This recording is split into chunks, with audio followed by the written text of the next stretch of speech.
Previously on Pokemon Adventures, The Need to Journey.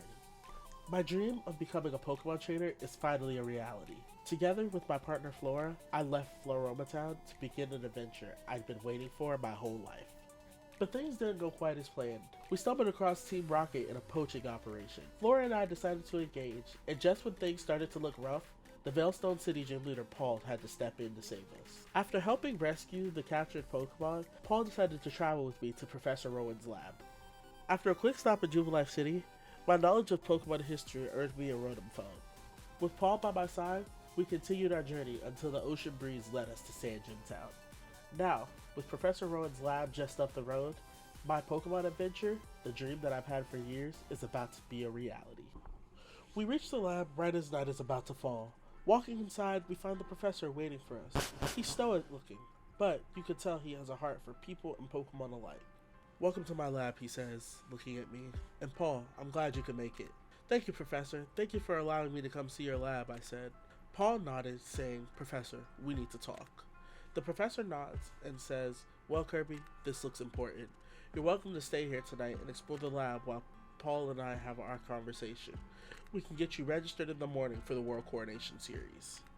"Of course, Professor. Thank you for your hospitality," I say. Paul and the professor walk into his office while I head to the kitchen since I hadn't eaten since this morning. Walking into the kitchen, I open up a cabinet to get some food, and when I close the cabinet, I see a girl around my age staring at me. At first, I keep eating, but eventually I ask her, "Do you need something?" The girl just stops and says, "Sorry, I'm Cassandra, but everyone around here calls me Cassie." "Well, Cassie, I would appreciate it if you stopped staring at me," I say. Cassie jumped a little bit, asking, "Are you a new trainer?" "Yeah, I just started my journey yesterday. I'm Kirby, and this is Flora. We're going to register for the PWC and travel the world." Cassie looked amazed. "Wow, I want to travel, but as of right now, I'm a junior lab assistant. But my true passion is Pokemon history. I want to learn the origin of every Pokemon, but at my level, I can only do basic data entry and care for the Pokemon of the lab." My eyes perked up hearing Cassandra mention Pokemon history. I love Pokemon history. I'm going to meet every legendary Pokemon on my travels. Cassandra responded, saying, "I would love to do that." Our conversation lasted for a couple more hours before we both got tired and went to bed. The next morning, Flora and I woke up bright and early, unable to sleep. Flora and I headed to the garden behind the lab. "Okay, Flora, we need to do some training, because I don't want you to get hurt badly like you did the other night." Flora looked at me and nods, understanding. "Okay, Flora, swift on the double." Flora shoots stars at the tree, putting marks in it. Follow up with another swift, and then go in for a brick break. After hitting the tree again, a Pokemon falls out from the impact into the bushes under it. Apom ran into the bush to try and help it. Upon walking into the bush, Apom sees that it's a Chimchar. Flora poked her tail out of the bush, telling me to come here. As I walked into the bush, the Chimchar woke up, seeing Apom's face. Chimchar falls in love instantly. The Chimchar wasn't even mad that Flora knocked it out of the tree. He was fascinated by her beauty. Chimchar got up as if it wasn't hurt and struck a pose, letting Flora and I know that it was fine. Flora wasn't very amused. "Glad to see that you're okay. We should go get the..." As I turn around, Paul and the professor come outside. "Oh, I'm sorry, Professor. I was doing some training and this Chimchar fell out of the tree." The professor chuckles and says, "Well, Chimchar looks fine, and there's no need to train on an empty stomach." The professor led us back into the kitchen, where the lab looked completely different from the night before. There are scientists working, Pokemon being studied, and tests being ran. Standing at the countertop is Cassie. She glances over and smiles, saying, "You know, you're pretty loud when you're training." I rubbed the back of my head, saying, "Sorry if I woke you up. I couldn't sleep, so I decided to go out and train." She shrugged, leaning against the counter. "I don't mind. Hearing you out there just made me get up." Rowan walked over with his hands folded behind his back. "Kirby, Paul and I have been talking. He told me what happened the other night, and he also spoke very highly of your knowledge of Pokemon history. What you did took a great deal of courage. Not everyone would have stepped up the way you did. Combined with your passion for Pokemon history, I believe you would make an excellent addition to my research team." My eyes would light up hearing this opportunity. and I would let the professor know I'm for sure gonna do it, as long as it doesn't interfere with my goal to travel the world and do the PWC. Paul finds it funny that Ash did the same thing while he was taking on the World Coronation Series. Professor Rowan brings up that Ash traveled and researched only for Professor Cerise, while I'll be researching for a project that all the professors are working on to learn more about the Pokemon world. The professor goes on to say that I will be doing research wherever a professor needs me, but my home base can be right here in the Sinnoh region, where all my Pokemon will come back to if I ever need overflow. Once again, I accept the offer. Yes, sir, this is a dream come true. Rowan chuckled softly. There's one more thing. I don't want you making this journey alone. He looks over at Cassandra. I'd like Cassandra to accompany you. She shares your passion for Pokemon history, and I believe you two would be an excellent research team together. You both will learn a great deal from one another while working together. Cassandra perks up. Really, sir? Thank you for the opportunity. Thank you. I won't take it for granted. Of course, I'm sure you two will do a great deal of work. Let's head into the main lab so that we can get you registered for the World Coronation Series, Kirbias. We made our way into the main laboratory, just as the front door opened. Two young trainers stepped inside, their excitement written all over their faces. We're here for our Pokemon, Professor, one of them said eagerly. Professor Rowan nodded with a welcoming smile. Of course, right this way. If you'll excuse me, Kirby, I'd like to get them settled first. He walked over to the table where 3 Pokemon were sitting, Turtwig, Piplup, and Chimchar. Rowan folded his hands behind his back. These are your choices. Take your time and choose wisely. The Pokemon you select today will be your partner for life. The 2 trainers exchanged glances before carefully considering their options. After a few moments, the first trainer stepped forward and chose Turtwig. The second trainer smiled as he picked up Piplup, who happily chirped in response. That left Chimchar.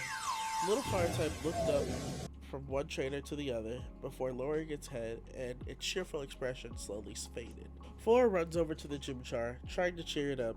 Chimchar looks at Flora almost as if Flora had saved him for a 3rd time. The Chimchar then runs over to me and points. What is it doing, Professor? I asked. It looks like Chimchar is choosing you as its trainer, probably because it has feelings for your Apom and would love to travel with you two. I smile and say, Professor, if it's okay with you, I would love to have Chimchar with me. Very well. Here's its Pokeball. Let's get you all registered for your respective goals. The boy trainer registered for Pokemon Contest, and the girl trainer registered for the Pokemon League. Lastly, I was registered for the Pokemon World Coronation Series. When I got my phone back, I saw that I was in 14,802nd place in the rankings.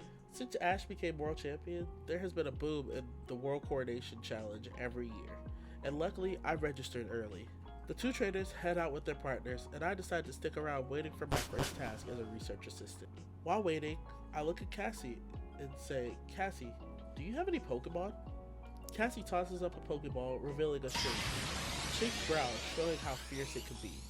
This is my partner Blitz. We go way back. Is that so?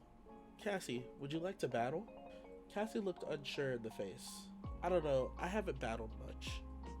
When one life meets another life, something is born, Paul says. A wise trainer once told me that. I think you should battle since you're going to be traveling together. See if you can learn anything before you start traveling. Cassie reluctantly agreed, and the 2 of us made our way to the battlefield outside. We both stand on opposite sides of the battlefield, with Paul as the referee. This will be a one-on-one Pokemon battle. The winner will be declared when one side can no longer fight. I send Flora over to Paul and apologize, saying, I want to see what our new friend can do. Cole, let's go, I shout, throwing a Pokeball up in the air to reveal my newly named Pokemon. Blitz, do your best. Blitz jumps from Cassie's side onto the field. Begin, Paul shouts. Cole looks over at Flora, then looked at the opponent, ready to impress his love. Cole, use Flame Wheel. Blitz, Spark. We both call out our attacks at the same time. Wrapped in roaring flames, Cole charged forward as electricity cackled around Blitz. 2 Pokemon slid into one another, causing both of them to fly backwards, neither one willing to give an inch in this fight. We both could tell that they were evenly matched. Cole, don't let up. Vacuum Wave attack, let's go. Cole would thrust his paws forward, unleashing a compressed blast of air across the field. Blitz braced himself for the attack and then charged through, using a takedown attack. Blitz then barreled into Cole, setting the fire types getting across the dirt. Now, Shadow Claw Cole. Being so close, Cole's claw became enveloped in a dark energy before it slashed at Blitz, leaping back. Blitz staggered, taking a lot of damage from the recoil of takedown and the Shadow Claw back to back. Cole, finish it. One more vacuum wave. Blitz, protect. A shimmering barrier surrounded Blitz just as the blast struck, absorbing the attack and giving Blitz enough time to regain its footing. I grinned, yelling across the field, "You're not too bad at battling, Cass." Cassie smirked. "Cass? I like that nickname. You're not too bad yourself." Our eyes locked for a brief moment before speaking in unison, calling for a flame wheel and a spark at the same time. Flames and electricity erupted across the battlefield as the two Pokemon charged at one another for a second time. They collided with an explosive burst, filling with dust and smoke. Once the dust settled, Cole and Blitz stood frozen a moment before they both collapsed at the same time. We both ran to our Pokemon, kneeling to our partners before gently lifting them into our arms. Both Pokemon were exhausted, but despite the draw, they both were satisfied with the outcome. Flora comforted Cole again, letting him know she was proud of his performance. "Blitz, that was a great fight. I'm proud of you," Cassie said, calling it back into its Pokeball. We both turned to see Paul standing over us. "So, what did you both learn?" I turned to Paul saying, "You say something is born. Our battle made emotions and energy. We both grew in respect and learned something new about one another, forming some kind of bond." Paul smirks. "I'm glad you understand." And with that, I'm headed back to Veilstone City. I've been away from my gym for too long. I think you should head inside. The professor should have your first research task ready. After returning Cole to his Pokemon, we made our way back into the laboratory. Professor Rowan looked at us as we entered. "Perfect timing. Your first assignment is here." Cassie and I exchanged excited glances before turning our attention back to him. Rowan pulled a large map of Sinnoh up on the screen. "Your first destination is Mount Coronet. It has been long regarded as the heart of Sinnoh. According to ancient legends, it is where the Pokemon world began and where Arceus first came into existence." He handed us a small field kit containing some bags, labels, and basic research equipment. "I'd like you two to climb to the summit and collect rock samples from the area surrounding Spear Pillar. Record anything unusual you observe. Mineral formations, ancient ruins, inscriptions, or changes in the environment. Every detail could help us better understand Sinnoh history and the history of the Pokemon world. Take your time, work together, and above all else, stay safe. This is more than a simple hike. It is your first journey as junior researchers." What's going on, guys? I wanted to get on here and say thank you for 100 subs, like from the bottom of my heart. Like, it means so much to me that we even reached this point and that we're gonna keep climbing. Like, I have no choice but to keep going up. Thank you for everyone who supported and subscribed and liked and commented and shared and all of that. I really appreciate it. I did want to also address, like, episode 3 is going to be coming out eventually.